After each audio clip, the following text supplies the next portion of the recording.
Morning guys, তোমরা সবাই কেমন আছো? আশা করি সবাই ভালো আছো। পরম মৌসুমি ডেলি ব্লগ চ্যানেলের নতুন একটা ভিডিওতে তোমাদের অনেক অনেক স্বাগত জানাই।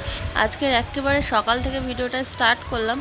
পেঁপে পাতার রস করে নিয়ে এসেছি, পরমকে ঘুম থেকে ডেকেছি, উঠেছে।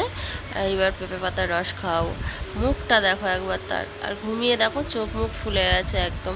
এমনি তো ওষুধের রিয়াকশানের জন্য মুখ চোখ ফুলছে, তারপরেও এমনি মুখ চোখগুলো মানে ঘুম থেকে উঠেছে তো আরও ফোলা ফোলা লাগছে। ডাক্তারকে অবশ্য গিয়ে জিজ্ঞেস করেছিলাম যে এই যে চোখ মুখ ফুলছে কোনো সমস্যা আছে কি না। বললো যে না, কোনো সমস্যা নেই, এর জন্য কোনো সমস্যা হবে না। ওষুধ চলছে তো, ওষুধটা শেষ হয়ে গেলে বা ওষুধের রিয়াকশানটা কেটে গেলে তারপরে আস্তে আস্তে ঠিক হয়ে যাবে, নর্মাল হয়ে যাবে। এই নিয়ে তো কিছুদিন বেশ টেনশানে ছিলাম। যাই হোক, ডাক্তারের সঙ্গে কথা বলার পরে মানে এই তো কিছুদিন আগে দেখিয়ে এলাম, দেখানোর পরে অনেকটা নিশ্চিন্ত হয়েছি। তবে এর ট্রিটমেন্ট যে কতদিন চলবে সেটা ওনারা নিশ্চিত করে বলতে পারেননি। বললেন যে 10-12 বছর পর্যন্ত এরকম চলবে, তারপরে ভালো হয়ে যাওয়ার কথা, কিন্তু পুরোপুরি ঠিক হবে কিনা গ্যারান্টি দিতে পারছি না। সত্যি ভালো সুস্থ ছেলেটা আমার, একদম এই মামসের পরে কি থেকে যে কি হয়ে গেল বুঝে পাওয়া যাচ্ছে না, একদমই ভালো লাগে না। আর এই প্লেটলেটের সমস্যায় পেঁপে পাতার রসটা দুর্দান্ত ম্যাজিকের মতো কাজ করে। সেই কারণের জন্য ওকে প্রতিদিনই প্রায় খাওয়াই বলতে গেলে, মাঝে মধ্যে 1-8 দিন বাদ দিয়ে দিই। তেতো তেতো লাগে তো, ছোট মানুষ খেতেও চায় না, তবুও কিছু করার নেই, খাওয়াতে তো হবেই। দেখবে তোমরা, বাড়িতে বেশিরভাগ পুজোটা কিন্তু পরমই দেয়। ভগবান যে ওকে কেন যে এরকম শাস্তি দিচ্ছে কি জানে। আর এখন পুজো দিতে দিতে না পুরো ভালোভাবে পুজো দেওয়া শিখেও গেছে। দেখো কত সুন্দর করে সব মুছে পরিষ্কার করে সুন্দর করে গুছিয়ে পুজো দিচ্ছে। আর আমি তোমাদের একটু বাইরের ওয়েদারটা দেখাই। প্রচণ্ড গরম যেরকম পড়েছে, আর দেখো বাইরের রৌদ্রটা কীরকম, মারাত্মক রৌদ্র। যাই হোক, এই ঘরের মধ্যে একটু ঠান্ডা ঠান্ডা আছে তো একটু শান্তি। তবে আমি রান্না করছিলাম, পুরো ঘেমে স্নান করে গেছি এক্কেবারে। ঠান্ডাও লেগেছে আমার বেশ মোটামুটি ভালোই। আর পরমটা তখন থেকে বলছে তুমি এখানে একটু বসো, তোমার সঙ্গে কথা আছে। ওই যে আগুনের তাপ নিয়ে আমার মাথায় দেবে, তাই জন্য আমি পুজো দিলে ওর মাথায় দিই তো, তাই দেখে দেখে শিখেছে, এইবারে আমার মাথায় দেবে আর কি। খেয়ে দিয়ে নিয়ে দেখো সেবাবু ঘুমিয়েই পড়েছে। বিকালে আজকের পড়া ছিল, ওর আন্টি একটু আগে ফোন করলো, ফোন করে ক্যান্সেল করে দিল, বললো যে ওনার শরীরটা ভালো নেই, তাই জন্য আজকের আর পড়াবে না। তাই ভাবলাম ঘুমাচ্ছে যখন ঘুমিয়ে নিই একটু ভালো করে, এমনিতে তো দুপুরবেলা ঘুমাতে চায় না। আমিও ঘুমিয়ে পড়েছিলাম, ওর আন্টি ফোন করতে উঠে পড়লাম। এখন আমরা রেডি হয়ে নিচ্ছি, একটু বাজারের দিকে যাব। আমার আজকে ডাক্তার দেখানোর ডেট আছে, পরমও আমার সাথে যাবে, ওই জন্য রেডি হচ্ছে। আচ্ছা, কেন?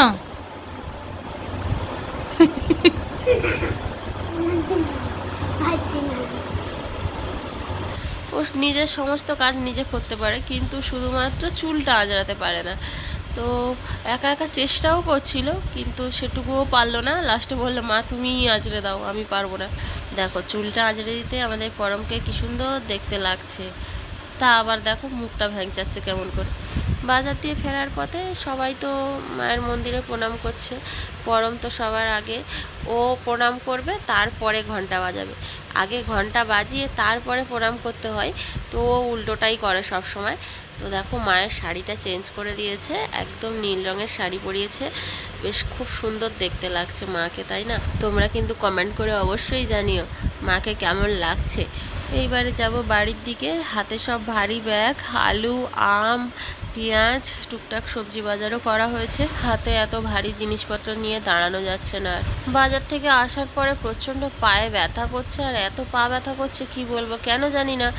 আগে কোনো দিন এরকম হয়নি। ঠান্ডা লাগার জন্য না কি কে জানে, হতে পারে ঠান্ডার জন্য। ঠান্ডা লাগলে আমার গা পা সব প্রচণ্ড ব্যথা করে, আর ঠান্ডাটা তো ভালোই লেগেছে। তাই জন্য বরমশাই বললো আমি মাছটা কেটে দিচ্ছি, ঠিক আছে তুমি একটু রেস্ট নাও। তো আমি রেস্ট নিচ্ছি, কষ্ট মষ্ট করে যা হোক দুটো রান্নাবান্না করেছি। আজকের দেখো রাজা খাওয়া, পটল আর পেঁয়াজের ভাজা, পটল পেঁয়াজ একসাথে ভাজা করেছি। আম কেটে নিয়ে এসেছি, অত আম বয়ে বয়ে নিয়ে এসেছি, আম তো কাটতেই হবে। আর কচু দিয়ে তেলাপিয়া মাছ দিয়ে ঝোল, মানে ওই আর কি ঘন্ট মতো ঝোল মতো। আর এদিকে দুধ, আর ওই তো আম রয়েছে, তো মোটামুটি এই দিয়ে খাওয়া হবে আজকে রাত্রে।